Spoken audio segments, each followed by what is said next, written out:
Hello there, and welcome to part 2 of What If Kurama Manipulated Naruto, where instead of Kurama sitting idly in the seal for most of his time in the series, he actively tried to free himself. Well, I hope you guys are excited since I very much am. So, without any further ado, let's get started. So, with Kurama creating a step by step plan to manipulate Naruto, part 1 of that plan is finished. He wakes up Naruto, informing that it is time for the Chunin exams to start. Naruto realizes in horror that Kurama can speak to him inside his mind, while Kurama chuckles. Naruto does Kurama says, while arguing with the tail beast on the way to the stadium, where he starts his match against Neji Hyuga. During the fight, the both sides argue about fate and destiny. But that's when Kurama states that Neji is somewhat right. He explains to Naruto that Naruto has Kurama in him, giving him enormous supply of chakra, but before he could continue, Naruto denies it, deciding to opt to not use Kurama's power. He gets bodied, and Kurama further continues his explanation and explaining that since Naruto is from the Uzumaki clan, only he is capable of containing Kurama, which is fate. Naruto shouts at Kurama to shut up, even though Naruto is curious about what the Uzumaki clan is. Before Naruto could shout more, Kurama drops the truth bomb. He tells Naruto how he is destined for greatness, since Naruto's father was the fourth Hokage, Minato Namikaze. This news literally shocks Naruto, making him stand still, allowing Neji to hit him with the 8 trigrams 64 palms, closing the Tenketsu points of Naruto. Naruto falls down due to the shock of an increasing pain, but he knows that it demands Kurama to explain to him. But Kurama doesn't. He gives Naruto an ultimatum. He can either listen to what Kurama is saying now and lose the match, or Naruto could win this match and listen to Kurama later. Naruto wants to know now, but knowing just how much is riding in this match and how he cannot give up after coming this far, he makes Kurama promise that he will explain later, which Kurama agrees to. Naruto lets Kurama chakra seep into him, unlocking his Tenketsu points and enveloping him, forming a one-tailed chakra coke for the third time. This horrifies the audience when they realize what this means, but Neji is flabbergasted by the amount of chakra he's seeing through Naruto with his Byakugan right now. Naruto uses the chakra to split with Neji and punch him in the face, knocking Neji out with one hit. With Naruto declared the winner, he walks up to the rest place where Shikamaru tries to understand what Naruto did, but Naruto shrugs him off, sitting in a seat and closing his eyes, making it seem that he's sleeping. Naruto comes back to the mindscape where he asks Kurama to explain from the start. Kurama masks his surprise on how Naruto instantly figured out how to enter the mindscape, and he decides to explain the entire situation fully. He explains how the village was formed, how he was sealed inside Mito Uzumaki, how he got shifted into Kushina Uzumaki, who was Naruto's mother, and the fateful night when Naruto was born. Kurama tells him everything truthfully, while hiding some things. Naruto feels a headache, but the knowledge that he has gotten right now is too much. He talks with Kurama, asking him what the fourth Hokage was thinking. Kurama honestly answers about how Minato wanted the power of the Nine Tails to be inside the Leaf Village, to the point of sacrificing his own son. Kurama doesn't know why Minato did what he did, but he assumes the reason. And and Kurama being as conceited as he is, he doesn't stop to think that maybe there might be any other reason. Naruto doesn't know what to think. He doesn't know what to feel about the situation. So Kurama tells him that he has time and that he needs to think the answer for himself, not for others. Kurama becomes silent after that, letting Naruto think about everything that he has heard and properly digest it. While this is happening, the rest of the matches continue. Shikamaru throws his match, Kankuro throws his match, and Sasuke arrives, noticing Naruto sleeping. He fights Gaara to the point that he makes Gaara awaken in his transformation, and that's when Kurama notices some interference. He calls out to Naruto, telling Naruto that someone is using Genjutsu and how to remove it using his chakra. Naruto flares up Kurama's chakra, disrupting the Genjutsu, and seeing Sasuke run behind Gaara, Naruto jumps and follows them, while Kurama informs him about what has transpired till now. And that Gaara is a Jinchuriki similar to himself. The Konoha crush has started.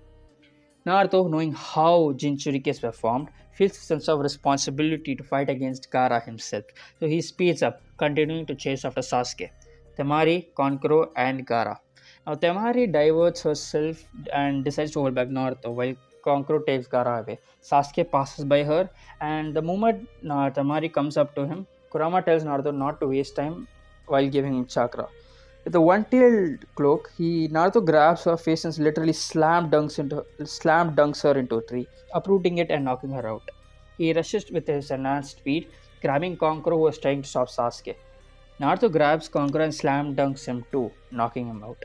During this, Sasuke engages Gaara, while Naruto decides to let Sasuke have it until Sasuke loses. Naruto jumps him to stop a half-transformed Gaara from killing Sasuke, and seeing the chakra, Shukaku, who's inside Gaara, screams at him to transform fully. Gaara pushes himself to sleep, allowing Shukaku to come out. Kurama, realizing the situation, pumps more of his chakra into Naruto, causing Naruto to grit his teeth while his body pains. Kurama's chakra seeps out, creating another tail. Kurama explains how Naruto hasn't mastered his power and needs his help, to which Naruto agrees to. Naruto jumps in the air as high as possible, screaming while infusing chakra into his throat, while Shukaku sends sand bullets at Naruto. Shockwave dissolves the sand bullet, and Shukaku manipulates his hand to the sand to come into the sky, where it binds Naruto, encircling him in it while Shukaku clutches his hand. But before anything could happen, Naruto breathes air, releasing a powerful wind blast that pushes apart the sand. The small opening allows Naruto to jump outside, where he uses the Shadow Clone Jutsu to summon hundreds of his Shadow Clones, all covered with two-tailed clothes. Kurama knows all of Naruto's techniques, and using that knowledge, he creates a plan to defeat Shukaku. 45 clones scream, creating a shockwave which hits Shukaku, while the other 50 clones breathe out hard, creating a wind blast, which also hits Shukaku.